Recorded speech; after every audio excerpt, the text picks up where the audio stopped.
Need two or three men to help me with something. Mike, you're close. Jeff, you're close. We've got books out here. I'm sorry, I should have had these already distributed. I want every family to have one book. I made 75. I know we don't have that many here tonight. We don't know how many are coming tomorrow, but all the lessons that we're going to cover this weekend, and I'll be speaking on Wednesday night, I think all of those lessons will be in those books. And so these fellows will distribute those. And look, you can go home and read the whole book tonight if you want. I don't care. You know, sometimes preachers don't want folks to know ahead of time what he's going to say. Almost everything that I will say in the course of this week will be in those books. And so I'm okay if you go ahead and read ahead on that. Just come on, guys. Give one to each family, and that'll be good. Okay.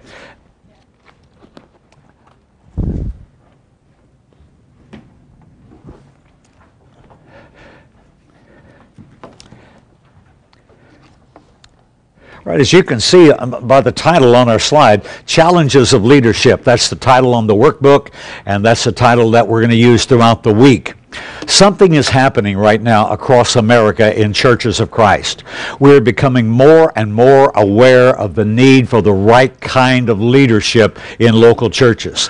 A fellow named John Maxwell. Maxwell has written a number of books on leadership, 21 Irrefutable Laws of Leadership, numerous other books. But Maxwell said this: everything rises or falls on leadership. When churches fail, it's because of poor leadership. When churches succeed, it's because of proper leadership leading them in the way of the Lord Jesus. And so it's not just the leaders themselves, but what the leaders do. Everything rises or falls based on leadership. And so we're doing a series this weekend on leadership.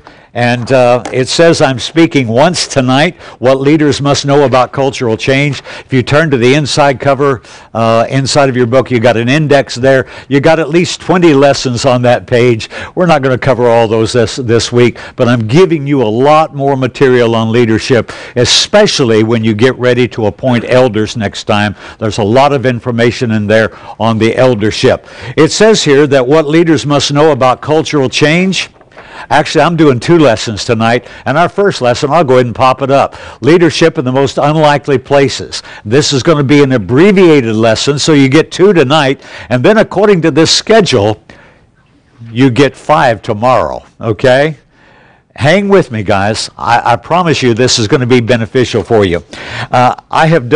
This is my 4th church that I've taught at this year on leadership. I taught at 8 or 10 others last year on leadership, and I've seen two kinds of reactions. Fundamentally, two kinds of reactions. I've seen brethren who said, we can do this. We can be a better congregation. We can do more to give glory to God with the right kind of leadership, and we're going to make the necessary changes. Then I've seen 1 or 2 churches that say, let's leave things just the way they are. We don't need to do any better than we are. Look, if that's where you guys are, you don't want to do any more, you don't want to accomplish anything more, we can wrap this thing up right now. But if you want to get something done, I want you to stay with me in all these lessons, and it may be a burden tomorrow to listen to me 5 times. It's going to be a burden for me to listen to me 5 times, okay? But I promise you that there'll be some good things that we will discuss. I want to jump right into this first lesson, and there's a reason for this first lesson. I inserted it. It's entitled Leadership in the Most Unlikely Places. That's not listed on your flyer that you put out. But I put this in there because Jeff asked me a few weeks ago, what about, is this just for men, or can women come to this? And I got to thinking, women need to come to this. And someone says, oh, you're going to talk about women being elders, right? Not on your life, my friend.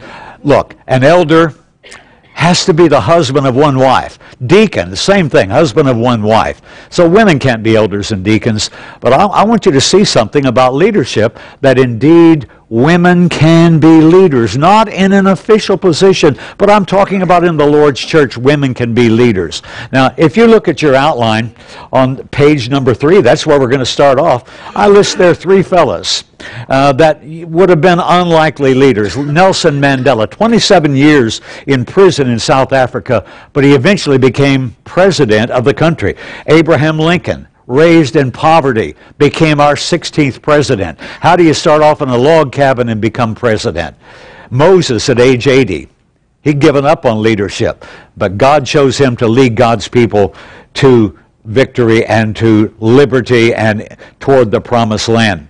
But I want to talk about some other leaders that I'm going to call leaders in the most unlikely of places. And I'm going to begin by making this point that leadership is for saints.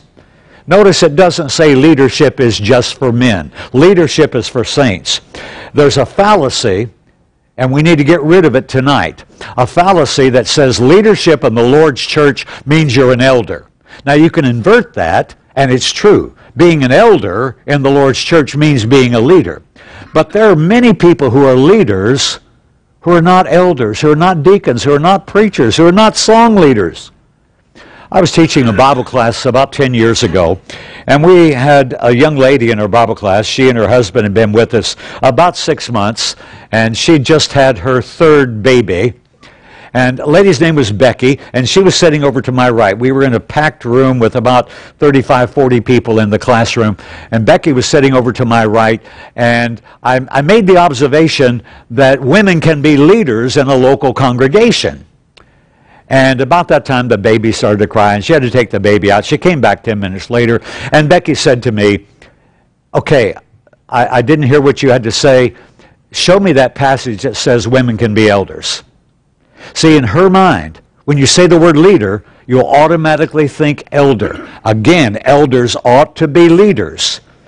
But just because you're not an elder does not mean you cannot lead. Leadership is for saints. And the examples that I'm going to give you there in the book, it's just pretty plain that women can be involved in these things. Sometimes it's women who do the work of evangelism as well as anyone. We've got a lady in our congregation. Her name is Linda. Linda has done more evangelism in the 30 years that she's been with our congregation than most preachers do in a lifetime. She's always got a Bible study going with a neighbor, with a coworker, with someone her daughter knows at school. She's got Bible studies going on almost every week. And sometimes she's studying with men, and she says, Max, would you come in and lead that study? Yes, I'll come in and lead that study. And we baptize people after some of those studies. But Linda is a leader in evangelism in our congregation. We have little cards that we pass out, and I'm sorry if I'm stepping out of the camera's view for a moment. I think I may have showed you these cards on another occasion. Here, Mike, I'd like to invite you to come to the Dowling Road Church, okay? Someone says, what are you doing that for? He's not coming, he's moving here. Okay, great. I'm glad he's moving here.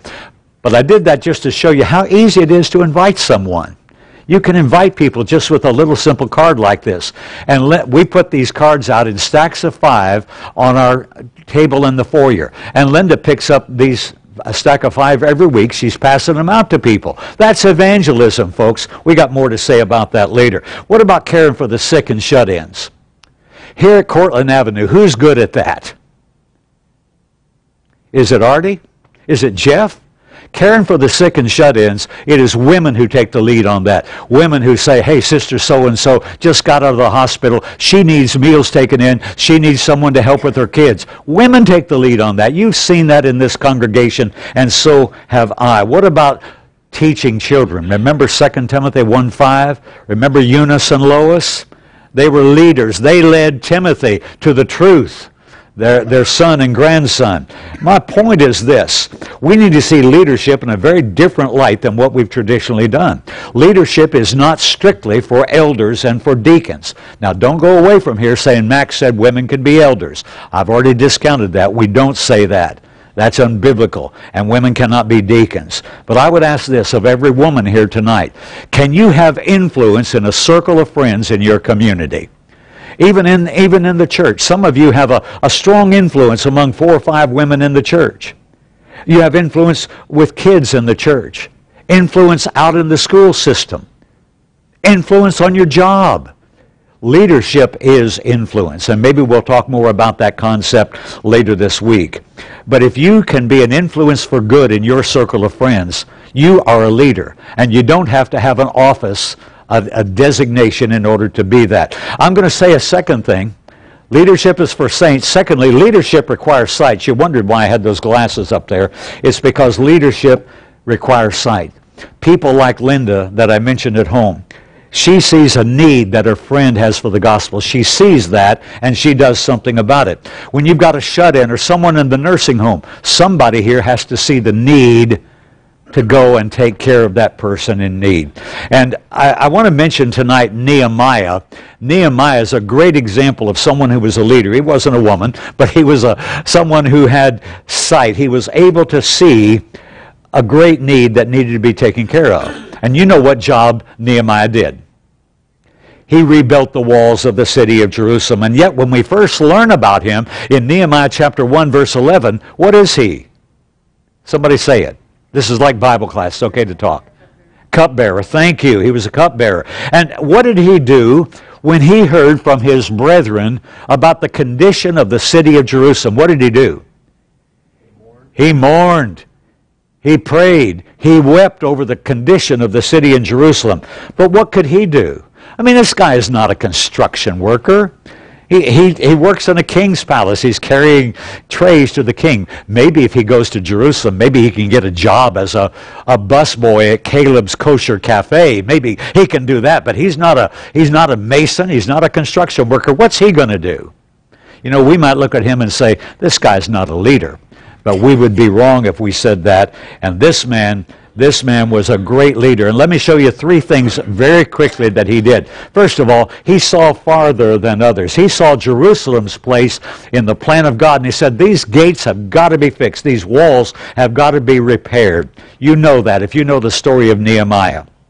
I would ask you this. Can you see this congregation's place in the plan of God? God has Cortland Avenue in his plans. You guys are the ones here in this city who are his people, and you're supposed to be doing God's work. You've got a part in God's plan. Secondly, Nehemiah was a fellow who saw more than others. He saw what could be done. He didn't just say, boy, things are bad over in Jerusalem, too bad for them. No, he saw what could be done. He saw that things could come together in a way that they had not since the people had returned from captivity. And then he saw before others. He saw what ought to be done, and he went to Jerusalem. He convinced others to work with him in building that wall. He was a possibility thinker. He saw what could be done, and he was out after getting the job done. But why Nehemiah? I mean, here a guy comes from hundreds of miles away, all the way from Persia to Jerusalem to fix the city walls. Why this guy? Why not someone in Jerusalem? You know what they might have been doing in Jerusalem? Instead of making brick and mortar, they might have been making excuses. Can you think of any excuses that the people in Jerusalem might have made? Some excuses they might have made. Anybody? Give me a little help here, guys. Yeah. Yes, sir. Stop us if we start. What is it? They'll stop us. Yeah, if we start rebuilding the walls, maybe someone will stop us, so let's not start. Yeah. That's a good one, because once they did begin to rebuild the walls, there was an attempt at stopping it. Okay, that might be one thing. Give me another. Give me some more excuses. It's a hopeless effort. You know what? This is the kind of stuff we hear not in Bible class, but in men's business meeting. There's no point in trying to do evangelism. It's hopeless. We can't convert anyone in this time. We're not big enough. We're not strong enough. Let somebody else do it. I'm just one person. Who am I that I should do it? You see, people can come up with all kinds of excuses if they don't want to do something. With my little girl, Jennifer. Jennifer was 3 years old when I moved to this congregation in 1973. Now she's getting close to 50, okay? She's 48 years old. When Jennifer was little, she would come to me, and maybe I was really tired, been working hard for a couple of days, and I'm sitting there relaxing, and Jennifer comes to me and she says, Daddy, would you help me with this? And I'd say, oh, baby, I'd like to, but I have a bone in my leg. Again, Daddy? You see, any excuse will do when you don't want to do something. And that was kind of the little joke, and still today if she says something, I say, well, I'd like to help you, but I got a bone in my leg, I'm sorry. That's a little joke that we have. But the point is, when people want to make excuses, that's what they do. Nehemiah, He rebuilt the city walls. He didn't make excuses. He rounded up a good group of workers, and it seems like the whole city got busy doing that work. And you know how long it took them to finish the work? How many days was it? Where's Daniel? Daniel, how many days was it? 52 days, brother, that's it. 52 days, less than 2 months they had the job finished, and they've been waiting for decades. What a shame that someone there in the city couldn't have got the job done. Well, he saw before others did. Leadership requires sight. You need to see what can be done. And then finally, leadership is about servantship. And we're going to talk some more about being a servant in one of our lessons tomorrow. And you know that Jesus, greatest leader, greatest servant of all time. And what did Jesus teach his disciples? You want to be great in the kingdom? Then be the slave to everyone else. Be the servant to everyone else. The Apostle Paul, Romans chapter 1, verse 1, refers to himself as a bond servant. Bond servant is a slave. That's greatness. Leadership is servantship. I'd like to tell the story of Sister Laree Suits, and I have only a moment to do that because I do want to move on to our second part tonight. She was a member at the Emerson Avenue Church in Indianapolis, down at 40th and Emerson. We moved there to that congregation in the fall of 1969. Sister Suits was 75 years old. She had been blind since age 13. She was born with poor sight. And when she was 13 years old, there was a doctor said, I think we've got something that will help your sight. He put something in her eyes and made her go completely blind. And she spent the rest of her life not seeing the light of day. On top of that, Sister Suits was 75 years old, as I mentioned, and she had a debilitating illness that put her in a wheelchair. And then she had cancer. She had a cancerous growth in her abdomen the size of a basketball. And you would think she could not be a leader at all. However, she was looked up to and respected by every member of the congregation. Young and old would go to her for advice. I saw preachers and elders go to her and say, Sister Suits, I'm faced with a terrible problem right now. What advice or what wisdom would you give me? She was a woman of great influence, but she was a servant to the congregation. Little children would crowd around her, and she would tell the little children Bible stories, and she would make them dramatic where the kids would be enthralled hearing the stories. She was a servant to young and to old alike. Sister Suits was a gentle soul who reached out to touch the lives of others, and she led many people home to God as a result of being a servant. There's so much could be said about that. Indeed, leadership is sometimes found in unlikely places. I just wanted to point this out here in the beginning in order that we understand that these lessons are for men and women alike. 3 weeks ago this weekend, I was in Palestine, Texas, and it's a much smaller congregation. They only had about 16 or 18 people at any of the services. But we invited the women to come, and the women were it was to their benefit to be there and for the benefit of the church. And so this is only the second time I've had women in any of these. Typically, it's all men. It's elders Friday night for 3 hours. It's elders, deacons, and preachers all day long on Saturday. Then I preach to the congregation. But this is only the second time where we've had women in the assembly for this. So, you're here to learn. All of us will learn together. Now let's get to our lesson of the hour.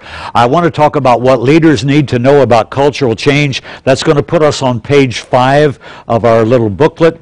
And let me just begin by saying this, that attendance is falling in churches all across America. And you know, in some of the mainline Protestant denominations, it's been falling off for 20 or 30 years. But now it's falling off in evangelical churches. In the big mega churches, and many of them, attendance is falling. In the Catholic Church, it's falling. Why is that happening? When I go and work with churches, I have elders and deacons ask me, why is our attendance down? And it's been going down for the last 6, 8, or 10 years. And no one seems to know how to respond to it. And it used to be that people, if you go back 10 years, people who were making all 3 services in the course of a week, now maybe make only 2. And people who were coming once a week, Maybe they're coming now once every other week. Attendance is falling, and it's true with almost every kind of church in America today. And the only exceptions that I've seen to that are very small congregations.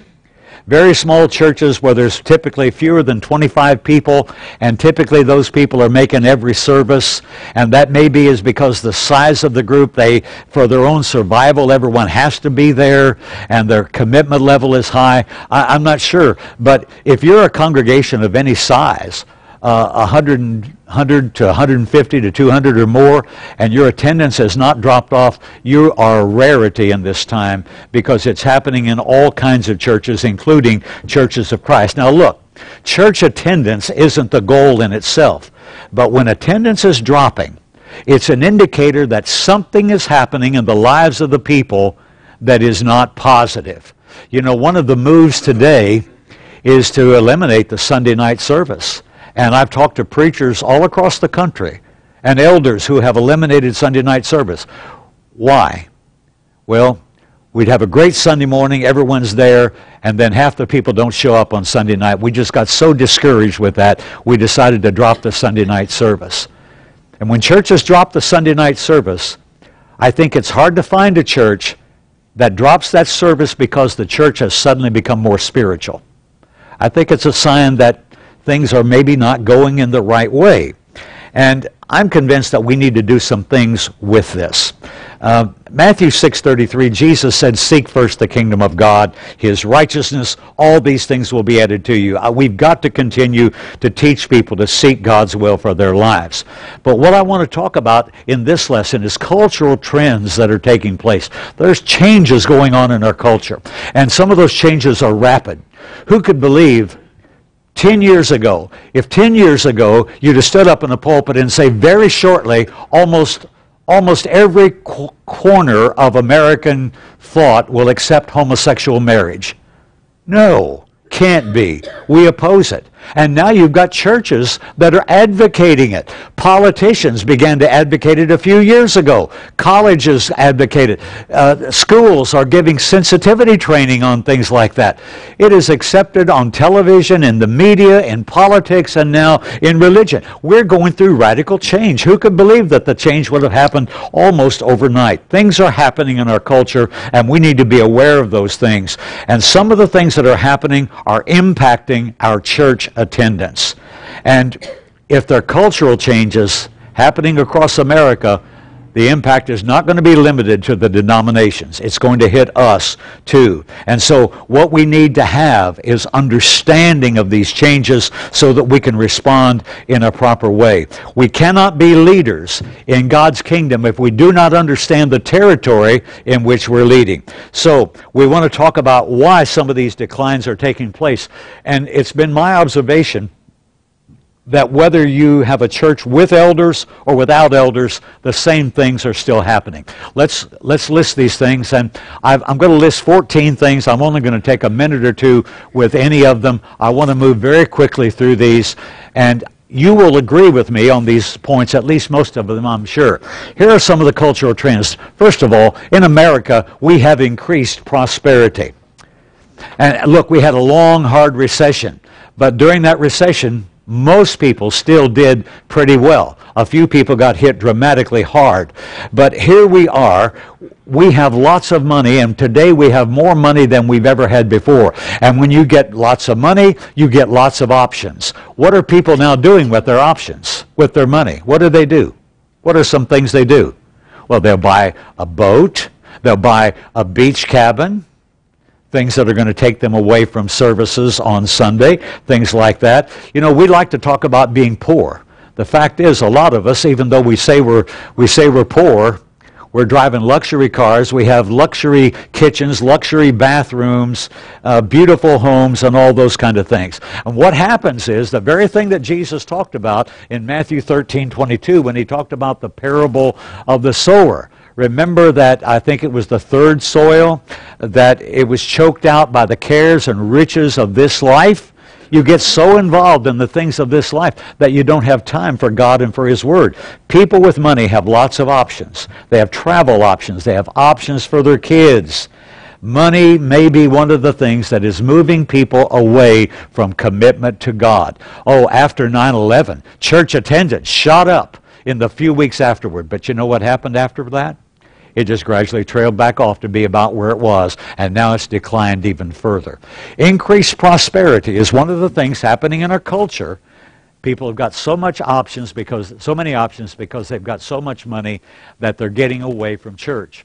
And look, it's not just people who are quitting church. It's people who just don't have the involvement that they once had. Now, there are people who are quitting the idea of church. Today, if you take a survey and ask people, are you Catholic, Protestant, evangelical, whatever, or none of the above, that's the one getting checked more and more. 20% of Americans now claim to be none of the above. And just a few years ago, it was fewer than 10% who would claim that. So we have the rise of what's called the nuns they're not necessarily anti-religious, but they don't belong to any kind of church organization or anything like that. Okay, increased prosperity is one of our problems. Secondly, more focus on kids.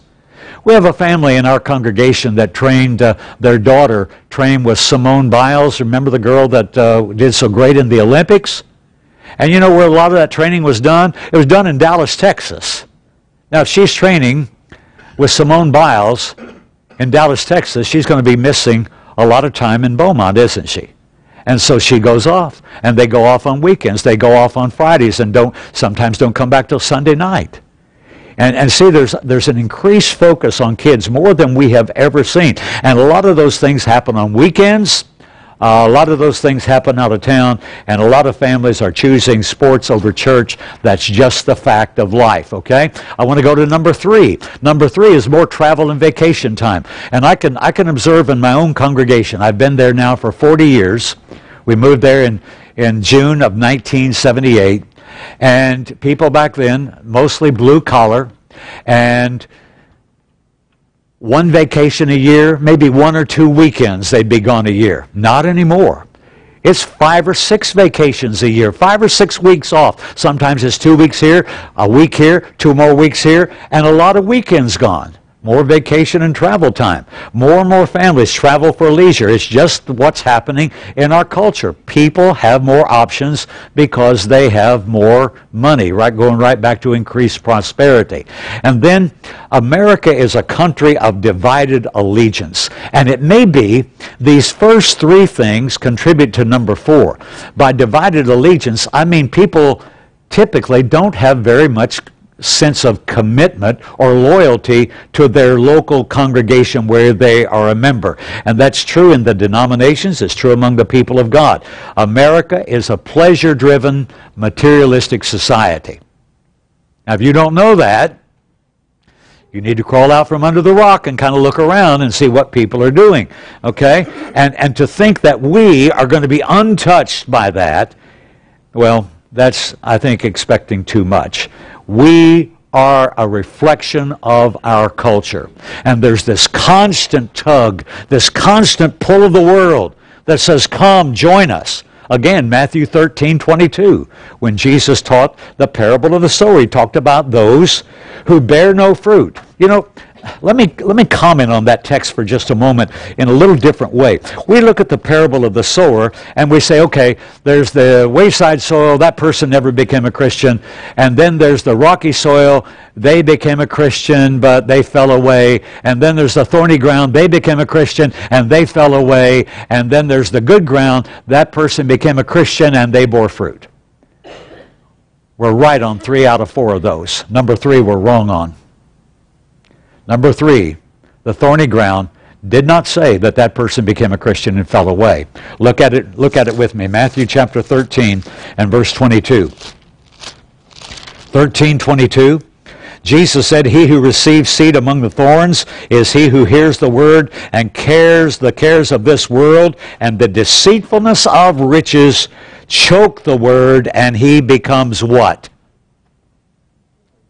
Somebody say it if you've got it. Unfruitful. There's nothing there about him falling away. This fellow doesn't quit the church. He doesn't quit Jesus. He's just unfruitful. Why? Because he's got too many other interests. And so he has divided allegiance. He's not loyal to the Lord. He's not loyal to the local church. These people may never leave the church, but they're dead weight as far as really helping the church to do the work that is being given to it. They often have plenty of money, but they claim that the church requires too much of them.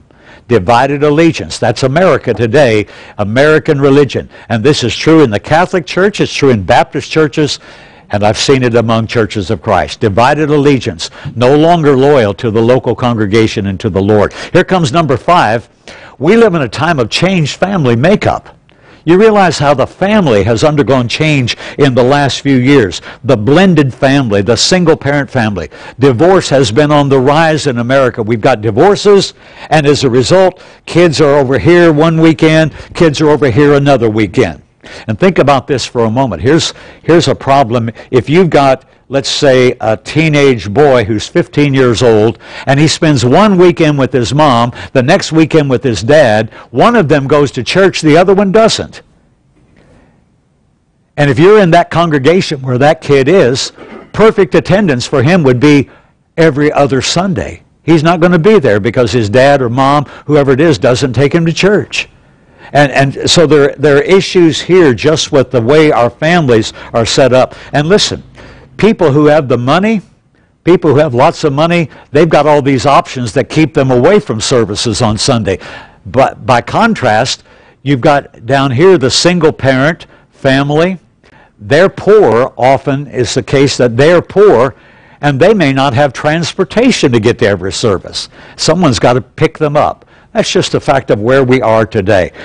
There's so many things that could be said about the family issue, but that is becoming the new normal. Did you know that just over 50% of boys in America today do not have their natural father living in the same house with them? Someone says it can't be that bad. It is that bad.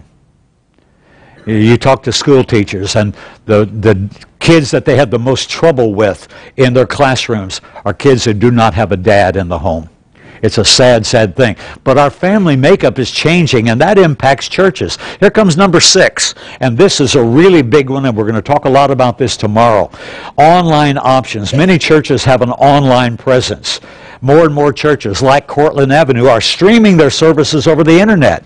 And there's a lot of value in that. We have people all across the country, and have had now for several years, in nursing homes and shut-ins, people who can't get out of their house, who watch our live stream on Wednesday and Sunday morning and Sunday night. There are great advantages to that. We had a lady, her name is Trudy, was in a terrible accident about 3.5 years ago, and she was laid up for months and months and months. And not having much to do, she turned her computer on. She found our website and started watching our live stream, and she was converted via the live stream. Great. And she now is at virtually every service. And she calls me 3 or 4 times a week with Bible questions. I love Trudy. But she was converted because of her online presence, and that is a good thing. Community evangelism is a powerful reason for online presence. Now, some people say, well, the problem I see is when you've got these online options, some people are staying home and watching. That's right, some people do that. And it's not designed for that. It's not designed for you tomorrow to miss tomorrow's sessions because you can watch it at home.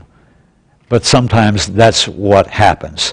And some people say, well, I just don't like the idea of having a website and streaming. Okay, you don't like it, you get rid of it. But there's 1,000 others out there that your members can watch. It's here to stay. It is not going away. But it has impacted us because there are some people who do stay home and who do not come to worship because of the online presence. Number 7. Number 7. I think, did my battery go bad? Let me try this one more time. There it is. Lack of Bible knowledge. Today's Christian knows less than those of 30 or 40 or 50 years ago. Some of you in this congregation, several of you were here when I was here 40 years ago. You know that it was different in the 60s and 70s. We knew more about the Bible. And that is true across the country among our brethren. And there's a whole lot I'd like to say about that. I don't have time for that tonight. The point is, like one Baptist preacher said, he said, you don't have to be afraid of the people in the churches of Christ anymore. Used to be, when you talk to the people in the Church of Christ, they were going to give you a book, chapter, and verse for everything. But today, we don't have to be afraid of them because they don't know any more about the Bible than we do, than we Baptists do. Bible knowledge has decreased among the people of God. I have seen it in the time that I've been a Christian. And as a result, it makes it tougher to teach a Bible class. It's tougher for elders in a local church because you go and talk to people and say, well, don't you know that the Apostle Paul said this, and Jesus in Matthew 18 said when you've got a problem, you should do this. Oh, I didn't know that was in the Bible.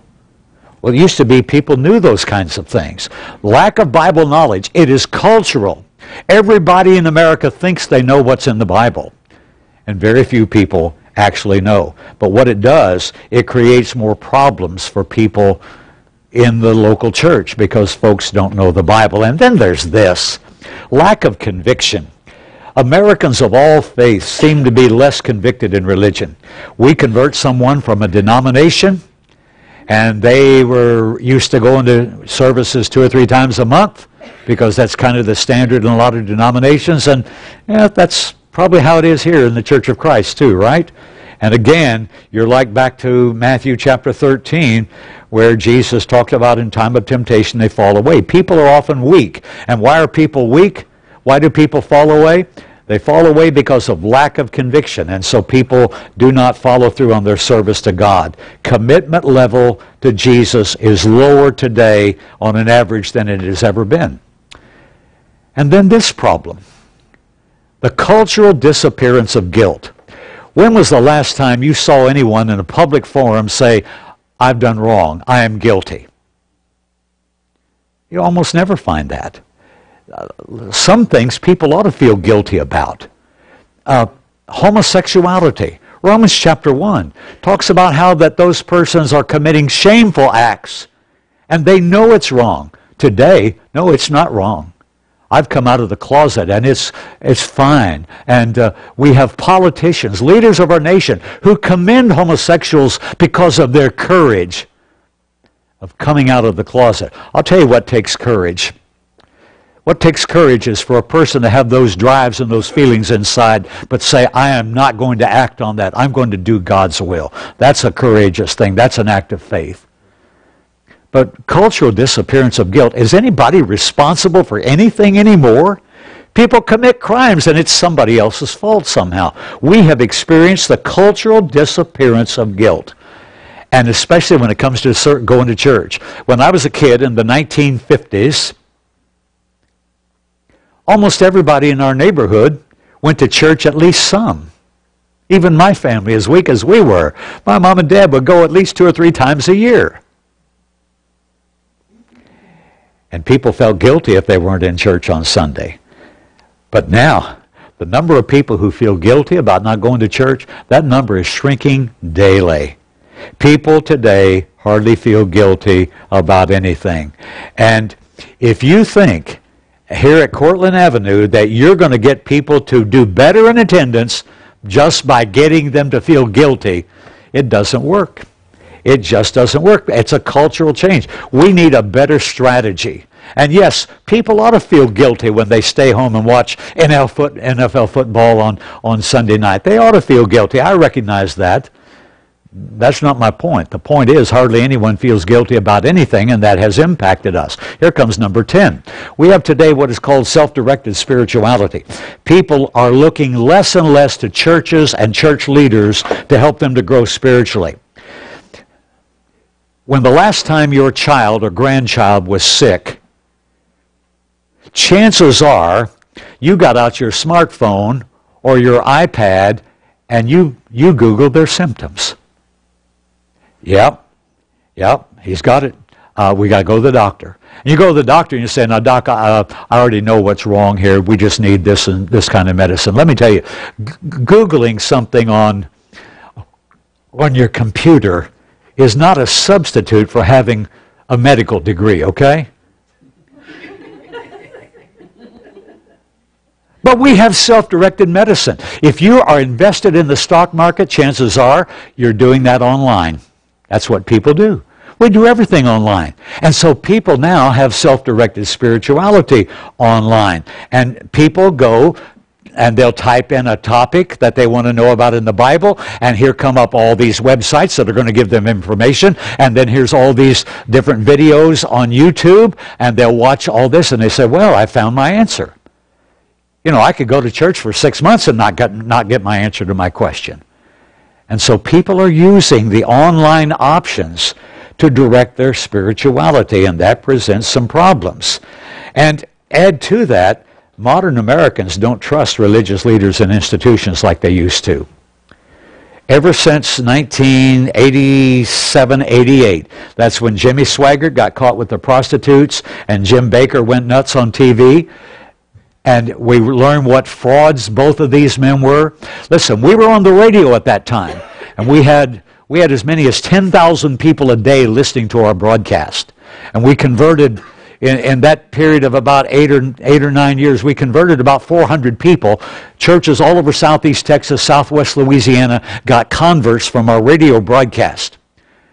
Our program was the #1 program on our station. We were on 5 days a week from 11 o'clock in the morning till 12 noon. But when all that broke loose about Swaggart and Bakker, the other programs on the station that were syndicated all across America, they couldn't get the people to send money in anymore. And what happened is religious money dried up. And our station simply said, we can't stay on the air any longer. And so they went to easy listing from all religious. And from that time forward, 1987, 1988, there's been a general mistrust of religious leaders. And one of the reasons is, and it's not without cause, there's so much corruption among religious leaders in America. And so people, they go online. They get their answers there. They watch what they want to watch. They hear the music they want to hear. They see the lessons they want to see. Self-directed spirituality. Why do I need to go to church when I get everything at my computer? And so that's one of the reasons church attendance is failing. There's also this, a failure to see the benefit, a direct benefit of being present. We all know that folks make time for the things that they value the most. And if they're not making time for church, that tells you something. Even among folks who say, oh, I love Jesus. I love this local church. If declining attendance is the issue, chances are they don't see a direct benefit in attending regularly. They're not there week after week, and maybe it's because they don't see the value in it. Or maybe it's because there isn't much value in attending some congregations. You ever go to a place where you feel like, well, I showed up, I got my ticket punched, and now I'm going home. I didn't get a thing out of it. That happens at some services. We should never, ever put on services like that. Failure to see a direct benefit of attendance always results in declining engagement and lower attendance. And then related to that is attendance versus engagement. We must value attendance. Hebrews 10:25, do not forsake the assembling of yourselves together. But when someone just merely attends church and that's all they're doing, and they're not engaging in the work, chances are they're among those who are going to be slipping away. The most engaged people, the people who serve, the people who give, the people who invite, the people who have strong connections are the most frequent attenders. Engagement, involvement has to be a goal. And ironically, if you value attendance, just show up, please. Just show up. You don't have to do anything. Just show up. If you value attendance over engagement, ironically, your attendance will fall. And that's what's happening in a lot of places. Okay, we're on page number 8. We're going to make it here. We're going to be done in just a few minutes. I've just got 2 more to show you, and this next one is a big one. We are experiencing a massive, massive technology shift in America. You look at the internet, Wi-Fi, smartphones. You know what separation anxiety is? That used to be when your puppy dog died, you couldn't get along. I mean, life was horrible. Your dog is gone. or your kid goes off to the military, or your daughter goes off to college. It's tough. And mamas and papas sit around the house and they cry for 4 or 5 days because their kid is gone. You know where the most common form of separation anxiety happens today? It's, there you go, Artie's holding it up back there. Hold it up, Artie. Turn around, look at Artie. There it is. You got off to work in the morning, you forgot your cell phone. I can't make it through the day without my phone. That's how people look at it. Wi-Fi. You get Wi-Fi everywhere now. Smartphones have changed how we live. 10 years ago, we were just getting started on smartphones. Now, they dominate our lives. It's how we live, how we interact. It's how we get information. And while people, listen to this, folks, it's important. While people interact with their iPhones, they still long for personal contact and personal interaction with others. And they want two-way interaction. Two-way interaction. A church without conversation is a church without converts. That's why we've got to have interactive Bible classes. That's why we've got to have small groups. That's why we've got to have home Bible studies. That's why we've got to have prayer meetings and even our social interaction, getting together down at the park for a potluck. All of that is important because people desperately need interaction, social interaction with others. People want to talk, not just listen. And tomorrow I'm going to give you more chances to talk than I'm giving you tonight. I'm sorry, but we're covering a lot of material tonight. We're going through a massive technology shift, but people still need engagement. And listen, talking about technology, mass media doesn't cut it anymore. It used to be that we could do a TV spot in Beaumont 30 years ago. We did a TV spot for an archaeology seminar with Farrell Jenkins. We turned out 500 people the first night of that seminar doing a TV spot.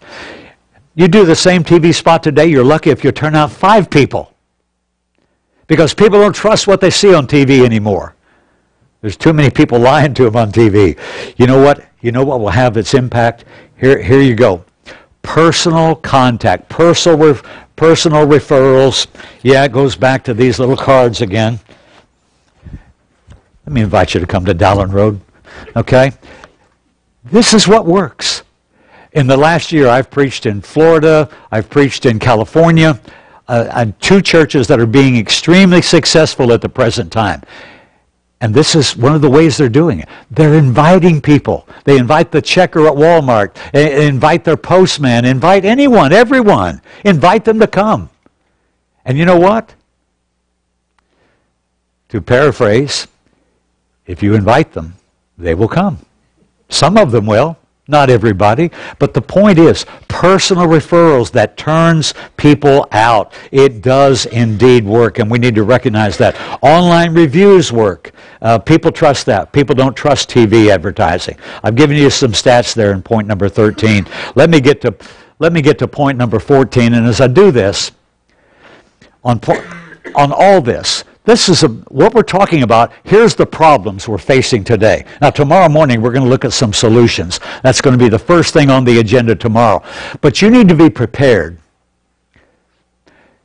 Change is taking place. Bob Dylan sang the song, wrote the song, and sang it. What was the year? 1967. The times, they are a-changin'. And if they were a-changin' back then, here we are 51 years later, and they're changing more than ever. Change is very unkind to people who are unprepared.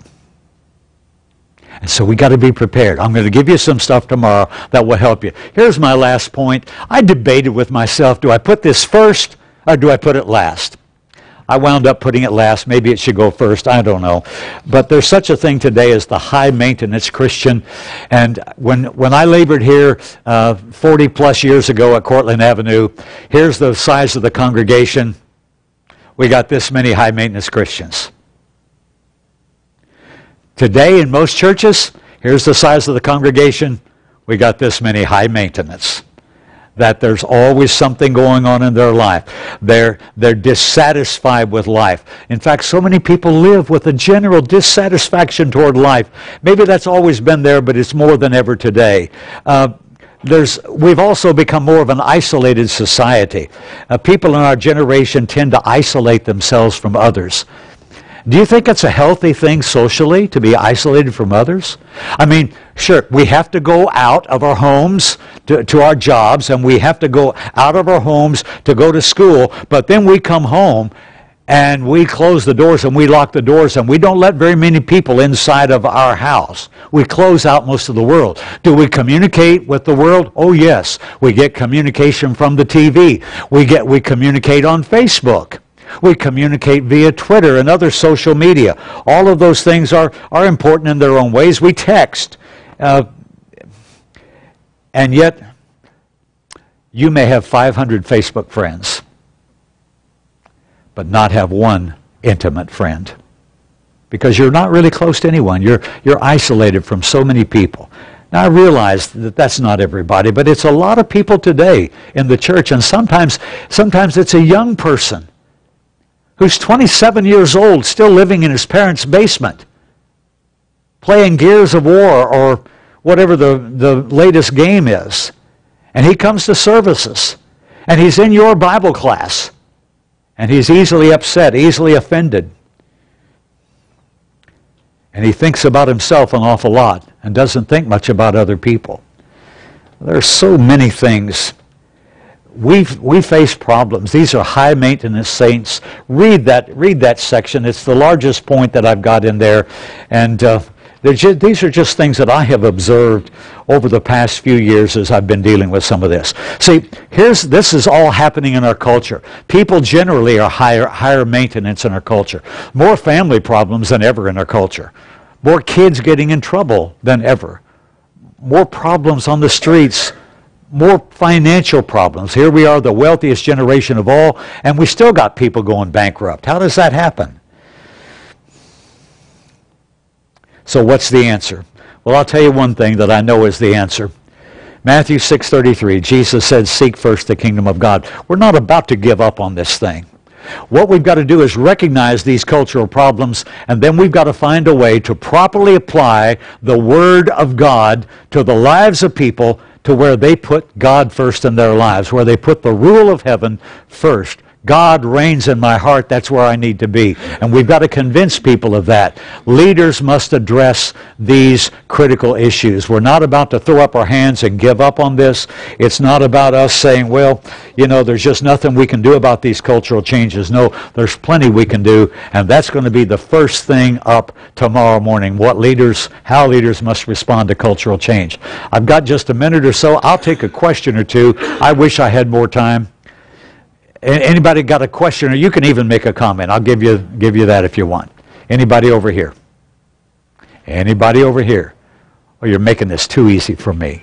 Listen, I've done over 3,000 radio broadcasts, average 10 calls a day. That's at least 10 questions a day. That's over 30,000. Don't be afraid to throw questions at Max. Okay.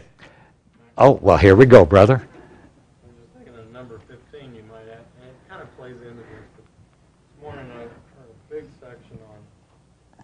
Differences of millennials, and in the HR groups that I'm involved with, that is a big issue. Hiring and so forth. It's the mentality of the millennials is so different. Okay. Than our generation. The brother is pointing out the millennials. That's the people born from, let's see, where do we measure that from? 83 to... 83 to... 1990. Because Jeffrey was born in 83 and he's not a millennial. But mainly the people born in the 90s, roughly like that. They've got a different mindset. And I hope I'll give you some stuff tomorrow and Sunday that might help you with some of this. But some of the stuff we're going to talk about is stuff that we need regardless of the age of the person. But it's true that millennials have a different mindset, and that's going to be my next task, is to specifically identify all those factors in that mindset and how we need to respond to that. Tomorrow morning, first thing on the agenda, how leaders must respond to cultural change. I want to close with just a couple thoughts on Matthew 6:33. You know, people look at that verse. Seek ye first the kingdom of God and his righteousness, and all these things shall be added to you. All these things had to do with the physical things of life. But Jesus said, seek first the kingdom of God. When I first became a Christian, someone told me this. They said, when you see the word kingdom, think church. Kingdom equals church, church equals kingdom. Well, sometimes kingdom and church are used interchangeably. But the word kingdom itself is talking about the rule of heaven, God's reign over our lives. And it's not just a matter that I'm going to put the church first in my life. It's the matter that I put God's rule, God's reign first in my life. That's the most important thing for me, to be submissive to God. And when I do that, I'm not going to put the church last, obviously. But really, this is not just about attending church. Seeking first the kingdom means that I am here on this earth for a purpose. And it is to do God's will, and as I do God's will, I will give great glory to my God in heaven. That's what seeking the kingdom is really about. And maybe there's someone here tonight that needs to respond to the gospel invitation. I know we haven't talked about the plan of salvation tonight, and we'll do some more of that maybe before the week is over. But if you need tonight to obey the gospel of Jesus Christ, you've got the opportunity to do that. Confess your faith in Jesus. Repent of sin and be baptized. If you would do that, come on now while we stand and sing. I will sing.